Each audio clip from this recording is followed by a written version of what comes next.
Hi, this is the Professional Amateur Hour coming to you with another review. This week I checked out Alien Shark, and this 2022 film was directed by Paul Tombriero and stars Brittany Altenbach, Lucas Silva, and Anna Cruz, among others, of course. The story of this movie is that there's this group of friends and they go on like a beach vacation at some like cottage on the beach. However, it turns out that there's this alien shark that's also in the waters around the beach. And the alien shark also has like telekinesis powers, so they can kind of mind control people to walk into the water and eat them. And it's up to our, group of friends to avoid doing that. Will they be able to? Well, for that, you gotta watch the movie and find out. Alright, so let's discuss this movie. So with this one, I originally wanted to see it because I had heard it was a bad movie. And sometimes with these things, bad movies are like more fascinating than actual good movies. Like you'll watch a good movie and then, that's it. You're like, okay, it's good. But like a bad movie, looking at it in different ways and trying to understand like what goes into it that makes it the way it is can just be so entertaining. And that's just kind of why I wanted to watch this movie. I think originally I had seen like a 10-second clip of it that I just thought was so insane that I always wanted to see it. I had also heard it was like a Walmart exclusive, and I wasn't anywhere near a Walmart, so I never really had a chance to actually, get it on physical copy. Luckily, though, it is on Tubi now, so I did see it there. But yeah, I just wanted to see how it was bad, and certainly it did not disappoint. There are so many things that go into this one that just make it such a fascinating watch that I was just glued to the screen for the whole time.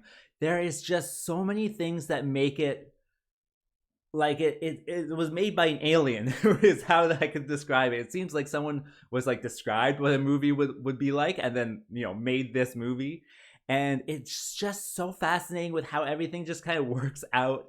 Like it surprisingly works out as a movie. Like I couldn't believe it, like watching it, like but a halfway mark you're like, this is like an actual movie. Like they have plot, they have characters, they have character development, they have character backstory, all this different type of stuff that clearly goes into it, but at the same time it's not very good, and we'll talk about that probably in the bad half. But there's just so many things that go into it, just so many decisions and script writing decisions and all this other stuff that just baffles the mind when it comes down to it. So I found this to be a very fascinating watch that bad movie fans, I would say watch this one like on the principle alone of how just strange it is. And it is, yeah, it's something else. I gotta say that. It is something else. In addition, not everything is bad about it. The shooting is perfectly fine. I really did enjoy how clear and clean and well shot everything was. There's ADR lines, and they actually worked really well as well. So the ADR is excellent. I really enjoyed the setting, I gotta say. I think doing some research for this one, it's like in Alabama or something like that. And Alabama only touches the sea like for a little bit of the whole state. And so they've just done it there. And so all the beaches are also empty. I think they probably did it, in late August or early September or something where there's not really that many people at the beach anyways.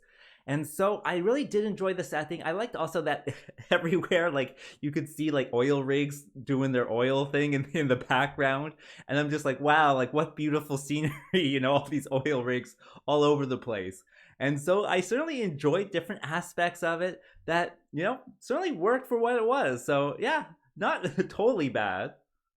Also with this one, the running time is very well done. I think it's like 73 minutes total with credits and everything. And so it feels like it's never like wasting your time. Even if you're not enjoying it, it's fast paced enough that they're getting it all done within, the time limit. And so yeah, that also I think works in its favor as well. And that brings me to what doesn't work with this one. Well, where can I begin? I think the story is probably the worst thing in this whole movie. First of all, they don't tell you anything about this shark alien thing, and they don't tell you anything about half the characters. And then the characters themselves are just like ridiculous. Like just the things that they say are just so dumb, and then the things they do, like no one would ever do that. Like they have one friend, and they invite their ex-boyfriend that they like just broken up with, and you're just like, why? And then they invite their friend as well, and you're like, why is any of this happening? Why would this even seem to be realistic? It's not. And so there's just so many kind of atrocious things with the story itself. And The alien, oh man, the alien shark, like, I don't know what it is. Sometimes it's stock footage, sometimes it's a CGI shark, sometimes it's like a ghost shark. It changes all the time as well, so there's no consistency in anything as well. Then the shark's powers and how it, it psychically matches up with people to, draw them in doesn't really make any sense. And again, it does different things for different people, and you're just like, why is any of this put together in this way? It's really fascinating what they decided to include in this story, and it is something to see. That's for sure, something to see. And everything that has to do with the shark is absolutely horrendous, and I absolutely loved it for it. It was just so fascinating to watch all this stuff. When people are possessed, they actually have green glowing eyes, and that is actually like a fun effect, I think. And they use it on some like stock footage, and it's still just like the minimal effort required. But then when it actually comes to the shark, it is just so bad, and you just can't take your eyes away from the screen just in case you'll miss part of the shark. The shark even like spits out like a dog shark thing, and that was like the first clip that I ever saw of this movie that really kind of attracted me to it. I just was like, oh my gosh, like I gotta watch this movie. So I'll clip that clip in here for you.